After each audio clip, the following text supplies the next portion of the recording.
Peace.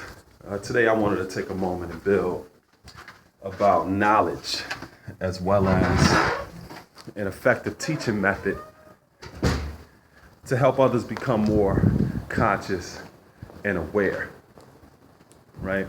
And being a youth advocate for over 20 years, I found that, and just dealing with people in general, is one of the reasons why we don't see people who are more conscious and aware in the world is because people misdefine what knowledge is. And when you ask the everyday person, what is knowledge, right?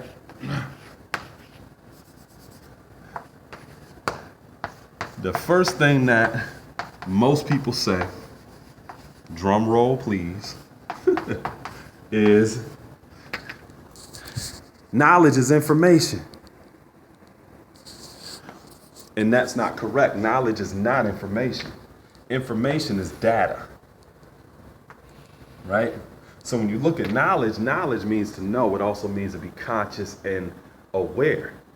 Information, the root word of information, is inform. So since information is data, data is the form or the vehicle that allows consciousness and awareness to be transmitted and potentially received. And I say potentially received because we're in the information age right now. People have access to this data 25 hours a day, 8 days a week. But yet you don't necessarily see a general increase in the consciousness and awareness of the masses of people. Why? Because knowledge is not information. Information or data is a vehicle that allows consciousness and awareness to potentially be transmitted and received. So, because knowledge is not information, the best approach towards helping people become more conscious and aware is not just giving them a whole bunch of data or just giving them a whole bunch of information, expecting them to receive it and become more conscious and aware. Again, we live in a society right now that people have unlimited access to data, but they're not becoming more conscious and aware. And that's because people misdefine what knowledge is. It is not information or data. Data and information is only a vehicle that allows consciousness and awareness to be transmitted and potentially received. So this is something that I learned, right? Instead of me just giving people a whole bunch of data and information, this is my approach towards helping people become more aware. And this is what I definitely do with my youth. Right? Knowledge has two words in it. Right? Check this out. To know the ledge. Right? So how do you get a person to know the ledge? Right? You get a person to know the ledge by simply asking them a question. The root word of a question is a quest. So when you naturally ask people questions, you send them on a quest. In sending them on a quest, you are consequently teaching them knowledge or helping them become more aware and conscious and access to things that they didn't know prior to that, because this is what happens. When you ask people questions, you send them on a quest. In sending them on a quest, it takes them to the ledge of what they know or what they've been made aware of. Now, so when you ask some people questions, they begin to stand right there and learn about the limitations of what they know or what they've been made aware of.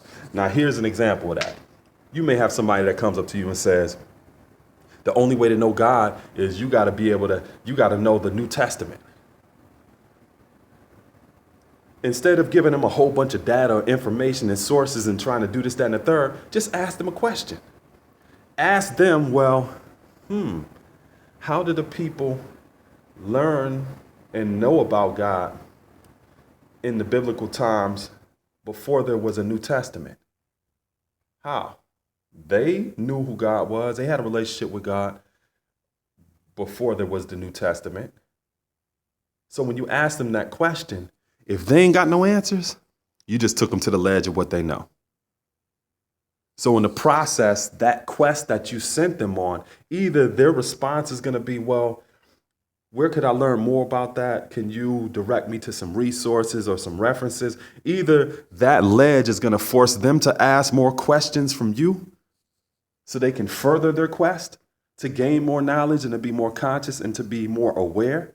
Or once they look over that ledge, that shit is scary for some people. They may just turn right around and go right back the other way or just cut the conversation because they ain't got no answers. Regardless if they ask you more questions or regardless if they turn around and go the other way, you still sent them on a quest. And that fundamentally is what is necessary for a person to become more aware and conscious of anything. You force their mind to open and consider some things that they may have never even thought about in their whole entire life. And that is a process of teaching them or helping them become more aware that just giving them data or information does not allow you to do. So one of the things that we oftentimes say in the 5% is knowledge is to not only just know, but it's also to look, listen, learn, respect, and to just simply observe things. And in the process of observing and respecting where a person is, you don't have to just share a whole bunch of data and information. Now that may be a way that you can relate to people once you see that they're naturally on a quest and they're genuine about it. Now you can give them more data and information. But before that, you got to be asking people questions to see if they're even interested in learning more or becoming more aware.